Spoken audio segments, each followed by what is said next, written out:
khotbah saya akan sangat begitu sederhana, sehingga kita semua, saya ingin saudara menangkap ini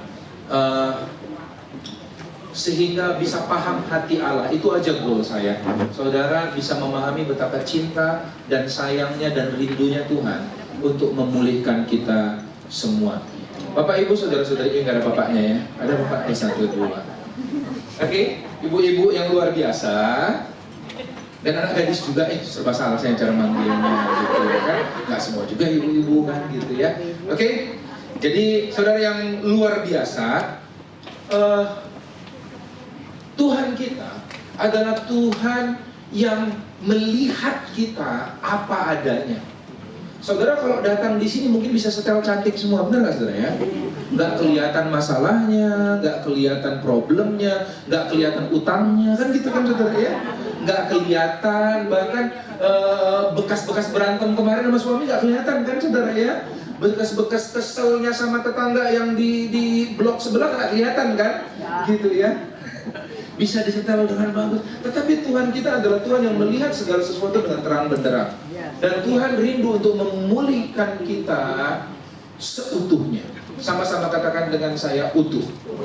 Bukan hanya sembuh, tetapi utuh. Sama-sama katakan saya, bukan hanya sembuh, tapi utuh.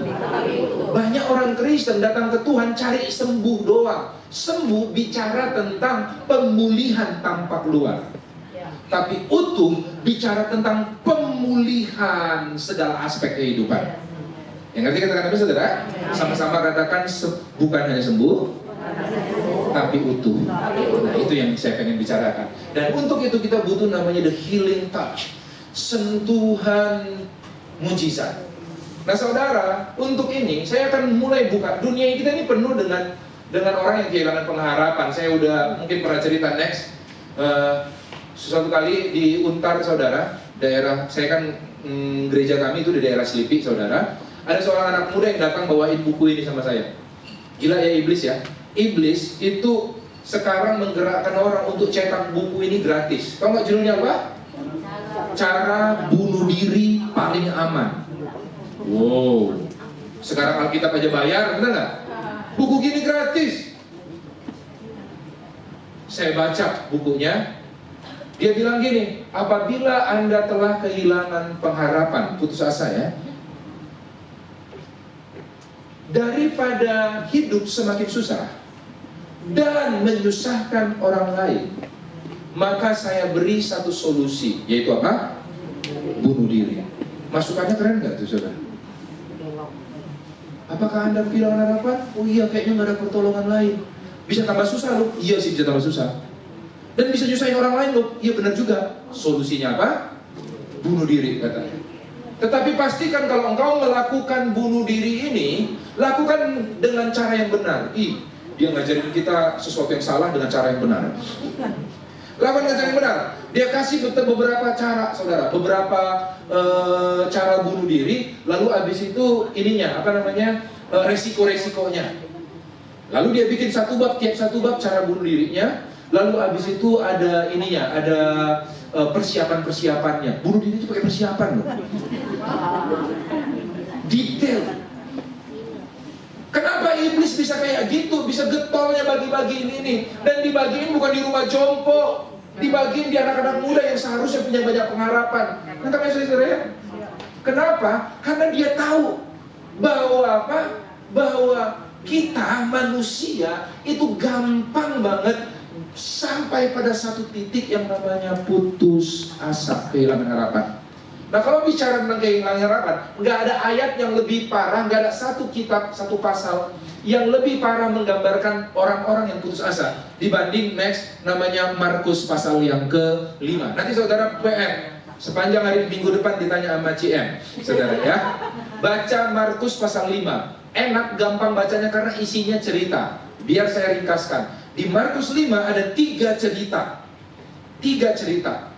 Yaitu pertama adalah Yesus, dia menyeberang danau, lalu hampir mati kena badai sama murid-muridnya, dan akhirnya tiba. Jadi dia mempertaruhkan nyawa. Dengan sengaja dia ingin melewati danau itu untuk sampai di satu tempat namanya Gerasa.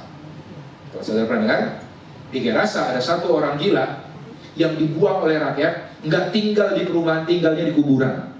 Dia dirasuk oleh setan yang bernama Legion. Saudara tahu Legion? Legion itu bukan nama setan, saudara. Tetapi itu nama kelompok, nama komselnya. Legion adalah bahasa Yunani, istilah untuk pasukan 2000 anggota. Jadi kurang lebih, makanya Alkitab katakan bahwa waktu mereka minta keluar, mereka merasuki 2000 babi. Siapa yang makan babi terakhir? Jangan-jangan sebagian itu bekas kerasukan setan. Makanya kalau makan udah susah berhenti, kan saudara? Kerasukan, saudara. Oke, masuk ke 2000 babi saat itu, saudara. Dan orang itu dipulihkan, namanya Legion, orang gila. Orang gila dari Gerasa. Dan tahu nggak saudara, orang gila itu minta, Yesus, izinkan aku mengikut engkau. Dia bilang, enggak, kamu nggak ikut aku, tetapi kamu harus beritakan apa yang kamu terima dan kamu alami sekarang. Dan jadilah dia penginjil pertama di Dekapolis. Deka artinya 10 bahasa Yunani, polis artinya kota. Dia penginjil pertama di 10 kota. Orang gila. Jadi kalau saudara orang waras, ngaku orang waras, belum pernah nginjil satu kota pun, malu sama dia. Jadi di pertama ini Yesus memulihkan seseorang tanpa diminta. Gak ada yang minta dia datangin. Lalu singgahlah, pergilah dia. Ini ceritain singkat ya saudara ya. Dari situ balik lagi. Jadi begitu sayangnya Yesus ya. Dia sampai hampir korbankan nyawa, mati di tengah danau demi untuk nyelamatin satu orang aja. Setelah satu orang selamat, bertobat, namanya orang gila juga saudara. Lalu abis itu dia meninggalkan tempat itu, balik lagi dan tiba di daratan. Begitu tiba di daratan, ada seorang yang namanya Yairus, kepala rumah ibadat. Masuk cerita yang kedua. Yairus meminta kepada Yesus, Guru, anakku hampir mati, yuk ikut aku ke rumahku, tolong sembuhkan. Yesus mau nggak? Yesus mau. Jalanlah dia, dan jalanlah dia untuk menyembuhkan anak si Yairus. Dia menyembuhkan, dia melayani karena diminta. Orang gila dilayani tanpa diminta. Anak Yairus melayani karena diminta. Tetapi di tengah perjalanan menuju rumah Yairus, yang mana anaknya itu hampir mati, dia ketemu cerita ketiga, yaitu seorang yang sakit pendarahan 12 tahun, wanita. Makanya saya cerita di sini kasus di wanita. Seorang wanita yang sakit pendarahan 12 tahun. Dia ngesot, menerobos orang banyak, dengan penuh iman berkata, asalku jamah jubahnya, aku akan sembuh. Dijamah dan dia ternyata sembuh. Yesus menyembuhkan orang ini, perempuan ini, tanpa sengaja. Yang pertama disembuhkan tanpa diminta. Anak Yairus disembuhkan karena diminta. Yang ketiga disembuhkan tanpa sengaja. Tanpa sengaja, di tengah perjalanan orang itu sembuh. Dan satu persamaan ketiga orang ini, tiga-tiganya punya penyakit yang tidak tersembuhkan. Mereka udah habis, putus asa, putus harapan. Saudara, mungkin beberapa dari saudara jadi agak malu cerita masalah saudara tadi kan, karena gak separah mereka. Benar gak saudara? Parah banget. Yang pertama, dirasuk 2000 setan. Yang kedua, saudara, hampir mati, udah gak ada obatnya. Yang ketiga, perempuan sakit pendarahan itu kemungkinan itu kanker serviks, benar ya saudara ya? Kanker rahim, karena dia mengeluarkan terus-menerus darah, saudara. Saudara, perempuan-perempuan di sini mens aja seminggunya nggak bisa dijaga emosinya, benar nggak saudara ya? Ini 12 tahun saudara pendarahan dia saudara. Waduh, ini bergejolak itu emosi. Dan Tuhan sembuhkan semua. Satu persamaan lagi, walaupun tiga-tiga ini terjadi dalam Markus 5, tiga-tiganya putus asa, tiga-tiganya juga saudara, kalau saudara tahu, tidak ada orang satupun yang tahu namanya. Di situ namanya dikenal si orang gila dari Gerasa. Gak ada yang tahu namanya. Anaknya Yairus, bapaknya dikenal, tapi anaknya gak ada yang pernah tahu. Anak Yairus, anak kepala rumah ibadat yang mati. Perempuan ini tidak ada, gak dikenal. Namanya perempuan yang sakit pendarahan. Tiga-tiganya dikenali bukan karena reputasinya. Tiga-tiga dikenali karena penyakitnya.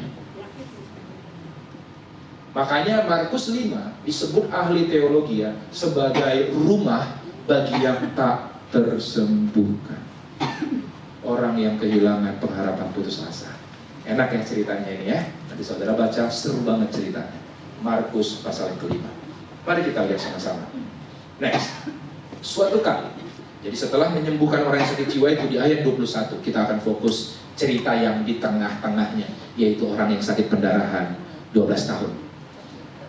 Sesudah Yesus menyeberang lagi dengan perahu, orang banyak berbondong-bondong datang lalu mengerumuni dia, sedang ia berada di tepi danau. Jadi setelah menyembuhkan orang gila, dia nyebrang lagi, nyampe di tepi danau, dikerumunin. Maklum, lagi terkenal-terkenalnya saat itu.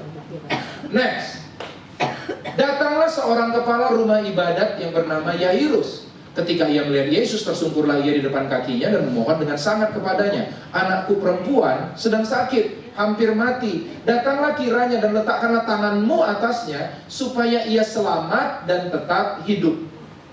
Ini permohonan seorang bapak supaya anaknya yang hampir mati sembuh. Maukah Yesus?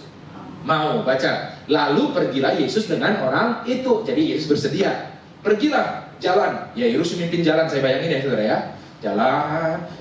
Dan tahu apa yang terjadi? Orang banyak berbondong-bondong mengikuti dia dan berdesak-desakan di dekatnya. Rame semua pengen menyaksikan mujizat kesembuhan.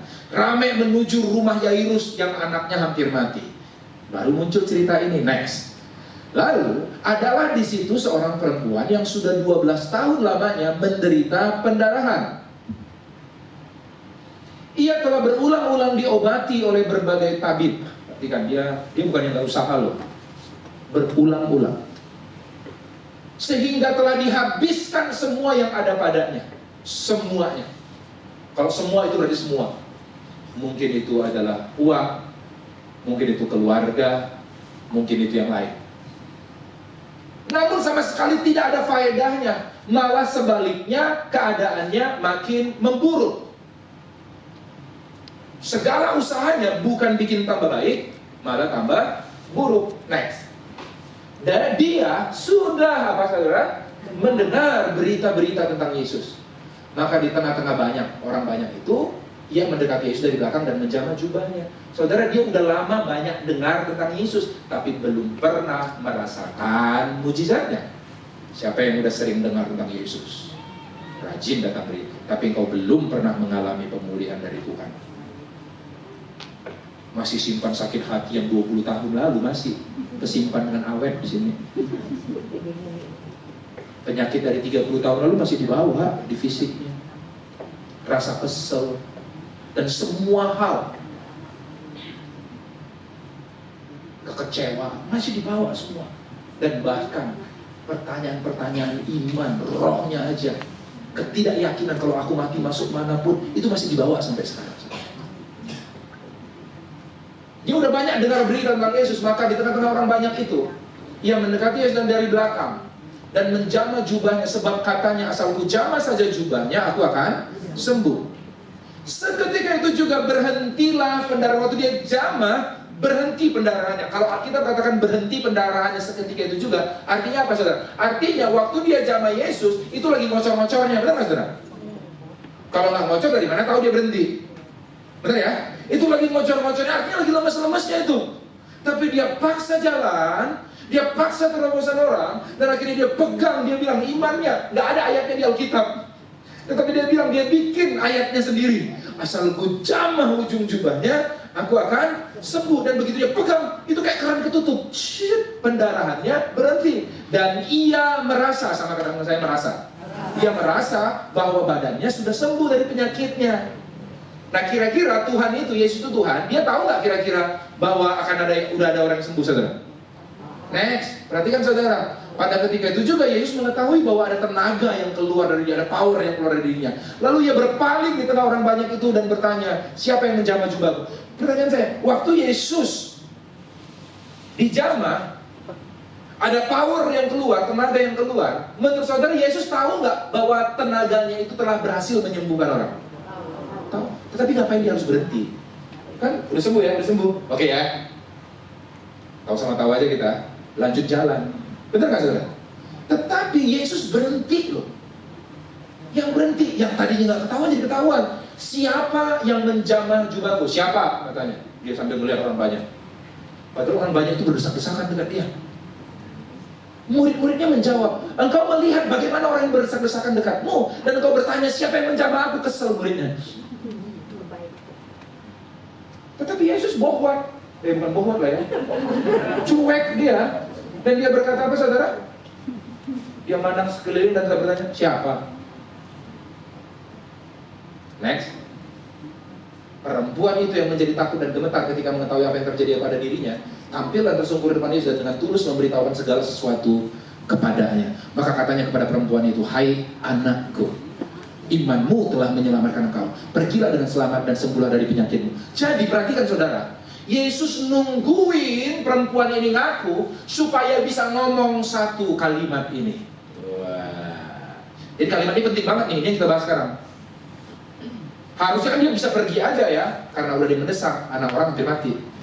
Tetapi dia sengaja nunggu dengan resiko anak orang mati. Dan kenyataannya kalau saudara baca selanjutnya, memang mati tuh anak. Tetapi Tuhan punya kuasa untuk membangkitkan dia. Amin saudara? Amin. Dia bilang talita kum dan dia bangkit. Amin saudara? Lalu saudara, karena dia pengen nungguin ada orang ngaku supaya dia ngomong ini. Perhatikan saudara, waktu Yesus ngerasa power keluar dari dia, next, Yesus bilang gini, siapa yang menjamahku? Kenapa pertanyaan ini penting saudara? Karena walaupun ini beresiko, waktu Yesus nanya siapa yang menjamahku, dia berhenti di tengah-tengah lagi terburu-buru, tergesa-gesa menuju rumah Yairus karena anaknya hampir mati. Dia tanya siapa? Ada 3 kemungkinan. Orang-orang ngerasa Yesus itu resek banget, benar nggak saudara? Ya elah ini rame banget begini, so artis banget sih lu. Baru bisa nyembuhin aja, masa nggak bisa disentuh juga? Masa disentuh marah? Orang kiranya gitu kan? Nah saudara, masa sampai nanya-nanya disentuh, lagi rame desak-desakan. Masa emosi kalau disentuh? Tapi mereka nggak sadar. Orang-orang kesel. Murid-murid kesel nggak? Kesel juga. Makanya mereka bilang, Guru, ini semua orang menjamah engkau. Engkau nggak lihat kita ini berdesak-desakan? Ya wajar dong disentuh. Jangan-jangan Petrus udah bilang, udah, biar cepet, buahin itu, ayo. Orang semua juga nyentuh. Tapi setelah Petrus ngomong gitu pun dia tetap dengan muka datar berkata, siapa? Gurunya apa? Dan yang paling kesal tau gak siapa saudara? Orang-orang kesel. Petrus kesel. Yang paling kesel siapa? Lu gak tahu? Hah? Yairus! Anak gue hampir mati, oh ini masalah orang menyentuh aja dipermasalahkan, benar gak saudara? Yesus buruan! Anak gue hampir mati. Yesus tetap bilang, siapa? Anak gue hampir mati, Yesus. Siapa? Dia tanya, dan dia gak mau berhenti, gak mau lanjut jalan sampai ada yang ngaku. Dan akhirnya perempuan itu tersungkur dan mengakui semuanya apa yang dia rasakan. Lalu Yesus berkata satu kalimat tadi yang akan kita bahas. Kenapa? Nah, izinkan saya cerita sekarang supaya saudara nangkap sangat sederhana firman Tuhan saya hari ini. Next, saudara, wanita itu sakit pendarahan itu bukan sakit biasa pada zaman sekarang. Zaman sekarang aja itu gak tersembuhkan cancer, benar gak saudara?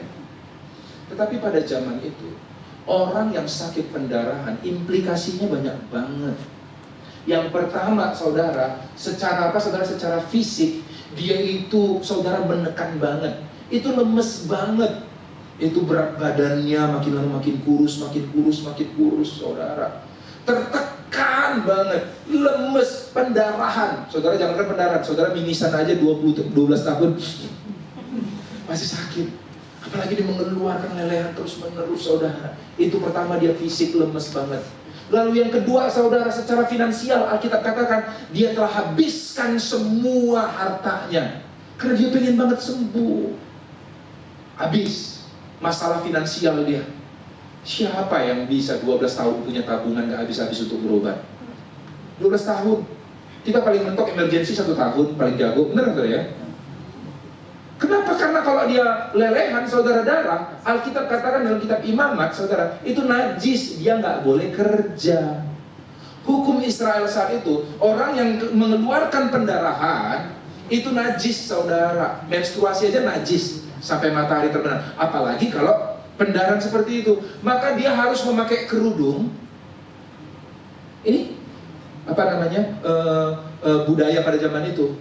Kenapa? Karena setiap orang yang menyentuh dia atau nggak sengaja menyentuh dia, jadi ikut-ikutan najis. Barang dia sentuh, jadi najis. So dia harus kemana-mana harus pakai kerudung, menunduk pelan-pelan. Kalau ada orang yang dikira-kira mendekat, dia harus teriak. Ini ada ayatnya di Alkitab. Dia harus teriak bilang gini, najis, najis, supaya orang menghindar, saudara. Najis, jadi dia dipanggil si najis dari zaman dulu. Kasian kan? Dan karena itu kalau dia punya bapak, maka bapaknya akan keluarkan dia dari rumah. Karena seluruh barang-barang perabotan di rumah, kalau dia sentuh jadi najis. Jadi disingkirkan, dikucilkan dari keluarganya. Itu masalah sosial namanya. Belum lagi masalah emosional. Saudara tahu, sakit aja bikin kita emosi, benar gak saudara? Apalagi apabila tertekan gak punya teman lagi.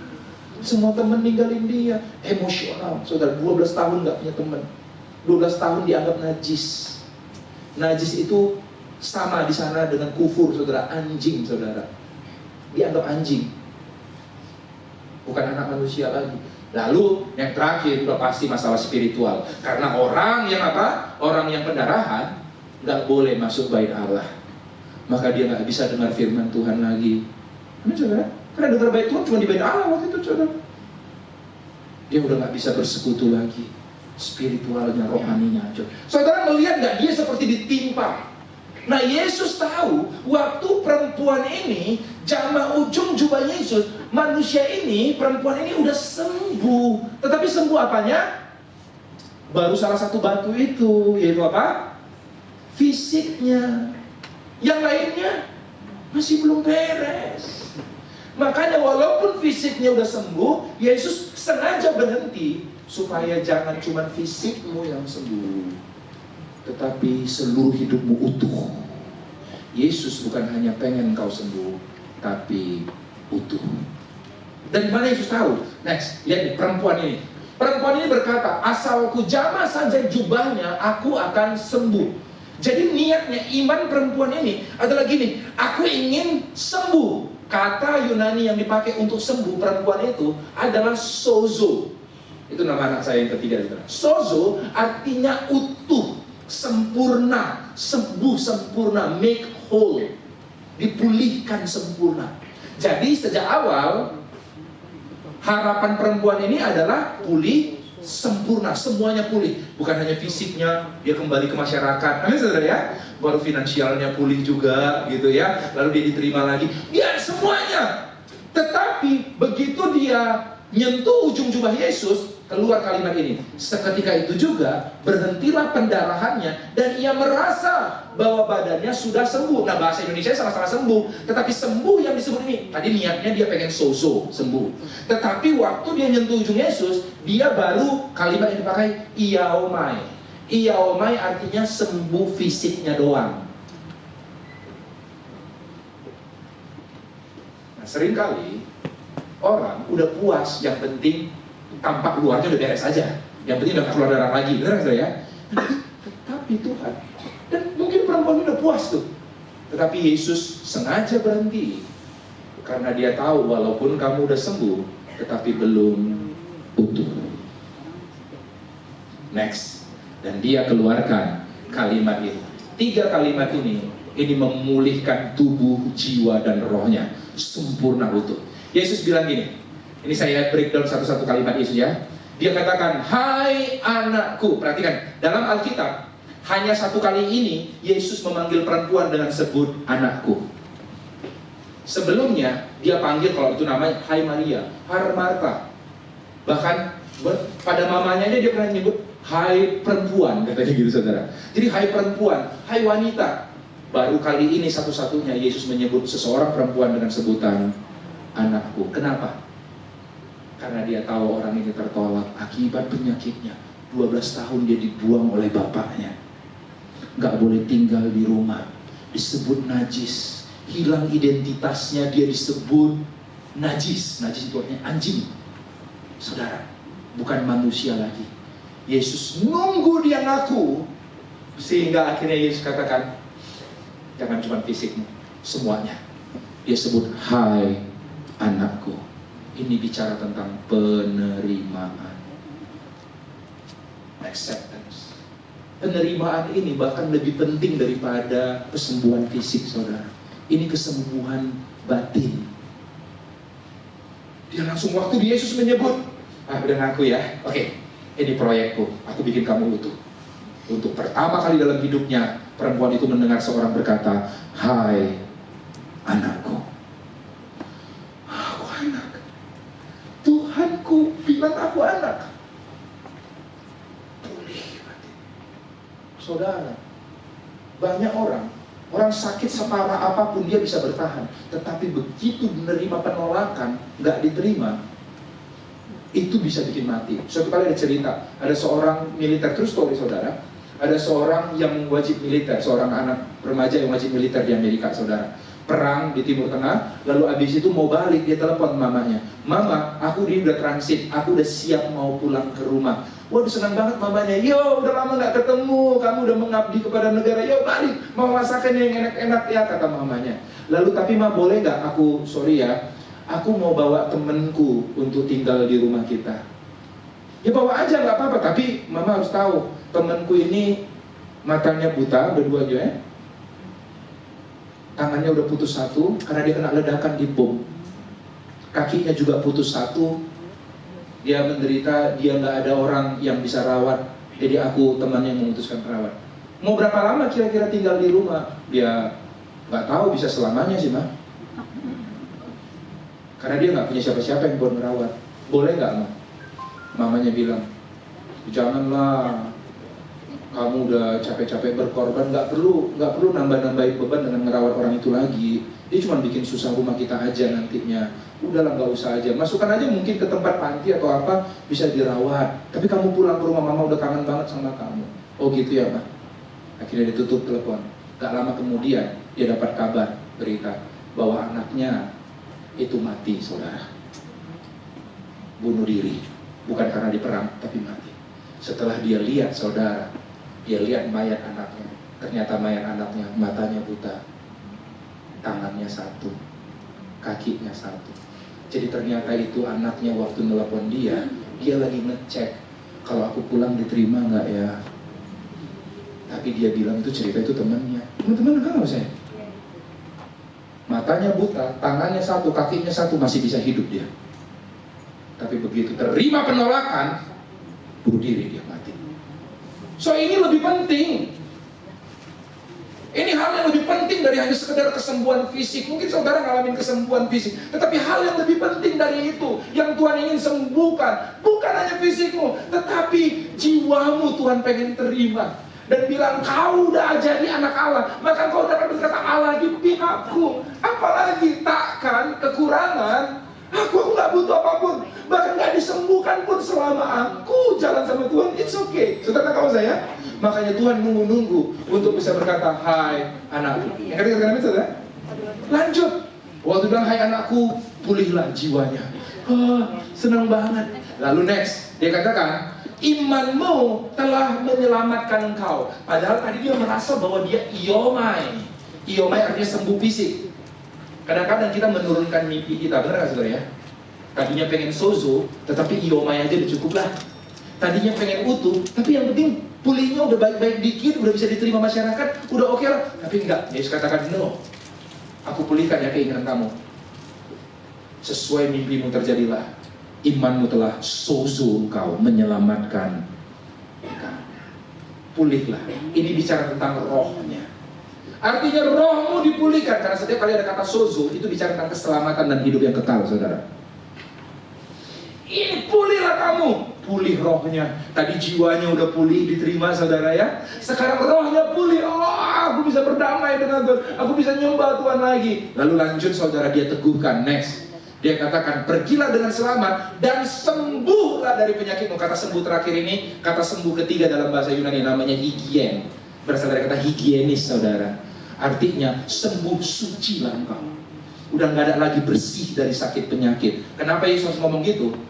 Karena supaya semua imam-imam yang ada di situ, semua masyarakat yang nolak situ, sekarang terima dia. Ini orang sembuh ya. Itu seperti proklamasi, deklarasi untuk Yesus memasukkan orang itu kembali ke masyarakat. Pulihlah. Itu namanya pulih sempurna. Sozo, utuh. Kagum ya sama Tuhan ya? Kagum banget ya sama Tuhan. Kau kira Tuhan cuma peduli hanya masalah pengen nyembuhin kau? Enggak, dia pengen pulihin kau.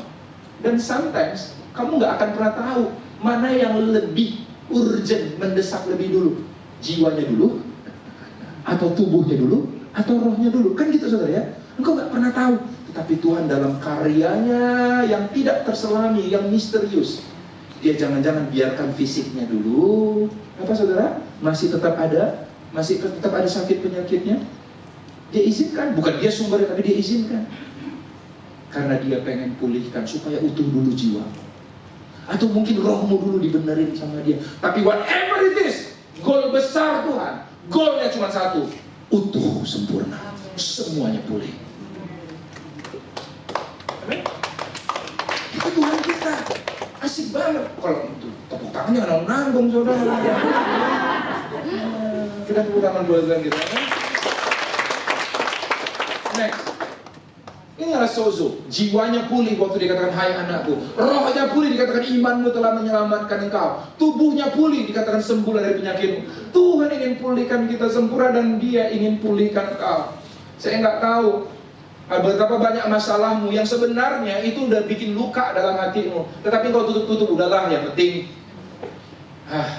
gak cerai lah. Yang penting aku bertahan buat anak-anak aja lah. Yang penting aku bisa tetap ini aja lah. Ya kau tutupin, tetapi Tuhan tahu itu luka. Dan malam ini, jangan lihat saya bukan siapa-siapa. Tuhan ingin memulihkan engkau. Yang perlu kau lakukan adalah apa saudara? Engkau dengar 3 hal yang dilakukan Tuhan, yaitu 3 hal yang dilakukan perempuan ini. Dia telah dengar berita-berita tentang Yesus, katanya. Amin saudara? Jadi kau perbanyak terus menerus. Kau gak tahu kapan Tuhan lewat, kapan Tuhan mampir, kapan Tuhan bersedia ujung jubahnya dijamah. Tetapi saudara, satu hal yang menjadi bagianmu, dengarkan berita-berita tentang Tuhan. Jangan pernah berhenti. Pagi, siang, malam penuhi hidupmu, pikiranmu dengan firman Tuhan. Amin saudara? Berita. Lalu yang kedua, dia jamah dengan penuh iman. Waktu dia jamah ujung jubah Yesus, itu ada risikonya. Resiko malu atau resiko dibunuh. Kenapa? Karena dia orang najis kok berada di keramaian. Betul nggak saudara? Harusnya kan dia jauh-jauh bilang najis. Kan saudara? Tetapi dia beresiko, nggak peduli lah. Dia sentuh jubah Yesus. Nah pertanyaan saya, arti jubah itu apa? Next. Arti jubah itu, next. Yesus bukan hanya ingin menyembuhkan kau, dia ingin membuatmu utuh. Amin saudara? Amin. Kita berikan tepuk tangan sekali lagi buat Tuhan. Next, arti jubah itu, next lagi. Di dalam kitab Bilangan, jumbai itu ujung. Jumbai itu, kata kitab Bilangan, ujung jubah itu akan mengingatkan kamu apabila kamu melihatnya kepada segala perintah atau segala word, kalau bahasa Inggris, the word of God. Janji Tuhan. Jadi waktu dikatakan perempuan itu, pertama yang dia lakukan adalah dia dengar berita, dia penuhi pikirannya dengan berita-berita tentang Yesus. Yang kedua adalah dia pegang janji Tuhan. Makanya pikiran kita jangan dipenuhi janji-janji dokter. Ya bu, kalau ibu-ibu gini ya mungkin bisa nambah umur ibu 2 tahun. Ngapain dengerin janji Tuhan? Itu namanya pegang ujung jubahnya. Engkau sedang megang jubah. Setiap kali dia lihat ujung jubah itu, dia lihat janji Tuhan. Janji Tuhan apa? Dalam kitab Yesaya 53 dikatakan oleh bilur-bilurnya, aku telah disembuhkan. Amin saudara? Dia pegang itu. Lalu setelah itu apa yang terjadi saudara? Tetapi megang ujung jubah baru sembuh setengah. Sembuh pulihnya pada saat apa? Pada saat dia mengeluarkan suara dan mengaku, bersaksi tentang apa yang Tuhan kerjakan. Bisa Tuhan katakan, siapa yang jamah aku? Dia bersaksi, aku ini sakit, tetapi aku pegang ujung jubahmu dan aku sembuh. Begitu dia bersaksi di tengah orang, padahal belum sempurna, sembuhnya masih setengah masih. Tetapi udah bersaksi, benar nggak saudara? Tetapi udah melayani, tetapi udah menyatakan besarnya Tuhan. Lalu Tuhan katakan, sembuhlah semuanya, betul. Jangan tunggu udah hebat dulu baru bersaksi. Amin saudara? Kesembuhanmu itu sambil jalan, saudara. Boleh kan? Indah banget Tuhan. Udah selesai saya khotbah. Aku harap kalian, saudara bisa melihat betapa cintanya Tuhan padamu. Amin saudara? Cintanya Tuhan padamu. Next lagi. Ini udah nggak usah. Next udah nggak usah. Tuhan nanya, siapa yang mau menjamah aku? Sama-sama kita bangkit berdiri. Boleh minta pemain musik.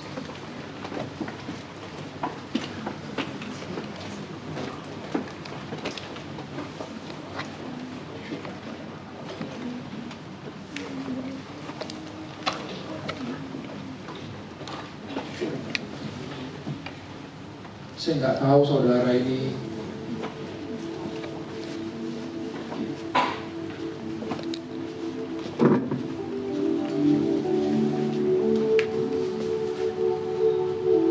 mungkin saudara ngerasa bahwa engkau sedang dalam kondisi putus asa. Kayaknya Markus 5 itu nggak cukup deh, cuma ceritain 3 orang. Aku ada bagian dari situ.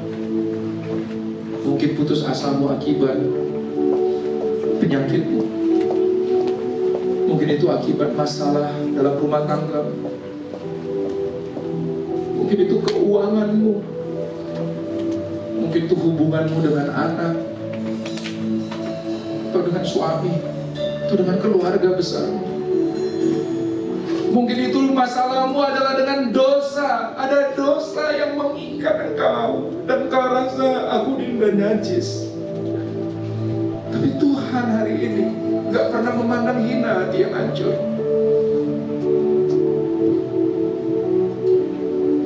Mari kita nyanyikan, hari ini Tuhan ada di tengah-tengah kita. Engkau datang kepadanya, katakan, bukan dengan kekuatanku, bukan dengan kekuatanku, ku dapat jalani hidup tanpa Tuhan yang di sampingku, tanpa Tuhan yang di sampingku. Ku tak mampu sendiri. Engkaulah Tuhanku, Engkaulah Tuhanku, Dia menolongku. Ku pandang wajah-Mu dengan sungguh dan berseru, pertolonganku datang darimu. Peganglah tanganku, jangan lepaskan. Kaulah harapan dalam hidup. Ku pandang wajah-Mu dan berseru, pertolonganku datang darimu. Dia tidak terburu-buru. Dia tidak terburu-buru. Dia mau berencana dan satu semua mata terpejam. Kalau ada ibu-ibu di tempat ini, waktu engkau dengar firman Tuhan, ada kerinduan besar dalam hatimu untuk dipulihkan secara utuh. Apapun itu, masalah sakit, penyakit, masalah sosial, masalah keuangan atau apapun, dan semua itu merembet kemana-mana. Satu masalah bisa merembet, menyebabkan banyak dampak kemana-mana, dan kau berkata, aku udah pusing, aku gak tahu Tuhan. Tuhan peduli, Tuhan peduli, dan Tuhan mau berhenti dan jamah engkau. Kalau engkau orangnya Saya nggak mau berdoa buat saudara, enggak. Karena hari ini Tuhan ada di sini. Engkau yang menjamah dia. Engkau yang meletakkan tanganmu ke jubahnya. Mari secara profetik, kalau engkau rindu, kalau engkau benar-benar rindu ngejamah ujung jubah Yesus, kita nyembah sama-sama. Engkau maju ke depan sekarang, maju ke depan sekarang. Haleluya. Ku pandang wajah. Maju ke depan, yes. Kita nyembah Tuhan sama-sama. Sorry, ya. Maju ke depan, maju ke depan. Yes. Tak perlu seberapa banyak pun kita. Tidak ada manusia super di sini, tapi ada Tuhan. Mari jamah, terobos kerumunan, sama seperti sakit penyakit pendarahan itu. Jamah ujung jubahnya, pegang janjinya, bahwa dia mengasihi keluargamu, dia mengasihi kau, dia menyembuhkan kau.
buat para fasilitator yang di tengah-tengah duka, masalah, kehilangan harapan mereka masih tetap mau mendoakan orang lain. Di tengah-tengah pergumulan mereka beri diri untuk melayani. Aku berdoa buat setiap fasilitator, kiranya tanganmu Tuhan menjamah setiap anak-anakmu ini, masuk ke dalam realita masalah mereka dan memberikan solusi jalan keluar Tuhan. Bahkan mujizat demi mujizat terjadi dalam kehidupan mereka. Pegang tangan anakmu. Di saat mereka bersaksi, di saat mereka melayani, mereka dipulihkan secara sempurna oleh Tuhan. Dipulihkan, dipulihkan, dipulihkan, dipulihkan. Semua kami yang hadir di tempat ini, di depan, di belakang, tidak ada yang terluput dari kuasa Allah. Tidak ada yang terluput dari jamahan Tuhan. Taruh damai sejahtera di hati kami, sehingga selesai dari acara ini Tuhan, bahwa hidup kami tidak pernah sama lagi. Wah, ada anak-anakmu, perempuan-perempuan di tempat ini Tuhan, yang haus dan lapar akan Tuhan, yang melihat tiap-tiap hari ada penyataan, ada mujizat, ada kuasa, pemulihan sempurna. Di dalam nama Yesus Kristus. Haleluya. Semua yang percaya katakan amin.